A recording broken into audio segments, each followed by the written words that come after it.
Hello everyone, कैसे हैं आप सभी लोग। मेरा नाम है अंकित मिश्रा और आप सभी का स्वागत है हमारे अपने प्लेटफॉर्म अमर ज्योति प्राइम पे।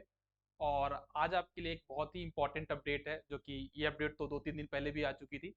वो है अपडेट आपकी MPPGCL AE वैकेंसी की, जो कि इलेक्ट्रिकल इंजीनियरिंग स्टूडेंट्स के लिए आई हुई है।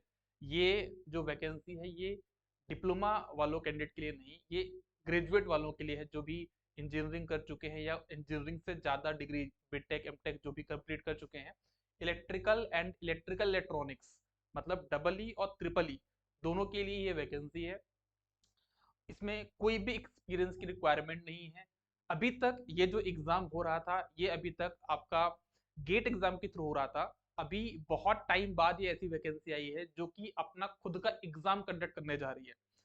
अभी तक जो ये Madhya Pradesh power generating company limited है, ये स्टेट इलेक्ट्रिसिटी बोर्ड का एक पार्ट है जो कि जनरेशन पार्ट को संभालता है।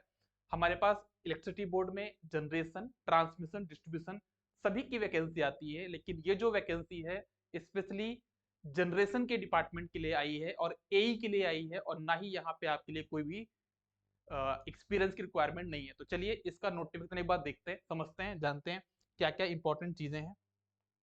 तो जैसा आप लोग देख सकते हो कि ये पावर जनरेटिंग कंपनी का जो ये नोटिफिकेशन आया हुआ है, ये स्पेशली किसके लिए है? ये स्पेशली आप लोगों का जनरेशन पार्ट के लिए है, जनरेटिंग स्टेशन के लिए है। जो भी मध्य प्रदेश में जनरेटिंग स्टेशन हैं गवर्नमेंट के, जो भी अंडरटेकिंग में जो भी आपके जनरेटिंग स्टेशन हैं, उनके लिए ये पोस्ट है।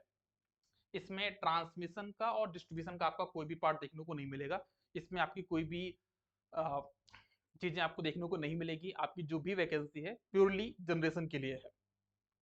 अगर हम बात करें यहाँ पे कि इसमें जो मेन इंपॉर्टेंट पॉइंट है वो आपको समझना है कि क्या क्या इसमें हमको नई चीज देखने को मिल रही है। तो सबसे इंपॉर्टेंट पहली चीज है कि इसमें आपको कोई भी गेट एक स्कोर की रिक्वायरमेंट नहीं है। अभी तक पिछले कुछ सालों से, 5-6 सालों से ये वैकेंसी आ तो रही थी लेकिन गेट एग्जाम के थ्रू थी। लेकिन इस बार बहुत टाइम बाद ये वैकेंसी आई है जिसमें आपका MCQ बेस्ड एग्जामिनेशन होगा, और जो एग्जाम होगा वो 2 आवर्स का होगा। और इसमें एक स्पेशल बात और है कि इसमें नेगेटिव मार्किंग भी नहीं है। हालांकि अभी तक जो नोटिफिकेशन आया है उसमें इंटरव्यू को लेकर कोई भी बात नहीं करी गई है कि इसका एग्जामिनेशन के बाद इंटरव्यू होगा या नहीं होगा। हालांकि ये एई की वैकेंसी है, तो मुझे ऐसा लगता है कि इंटरव्यू तो होना चाहिए, लेकिन नोटिफिकेशन में अभी तक ऐसा कहीं भी मेंशन नहीं किया गया है।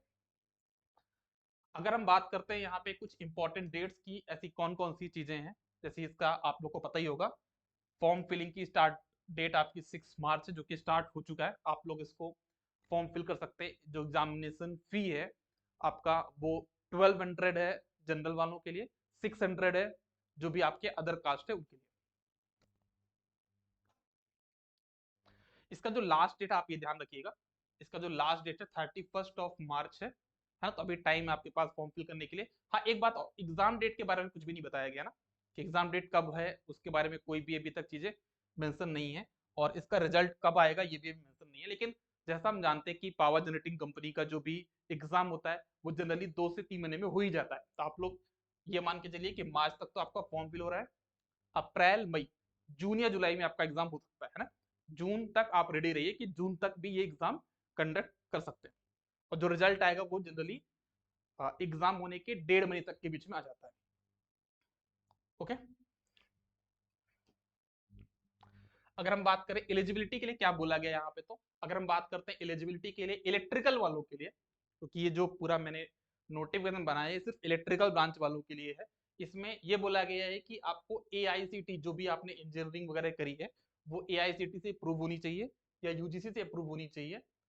ओके। और आपकी जो ब्रांच हो सकती है वो इलेक्ट्रिकल भी एलिजिबल है।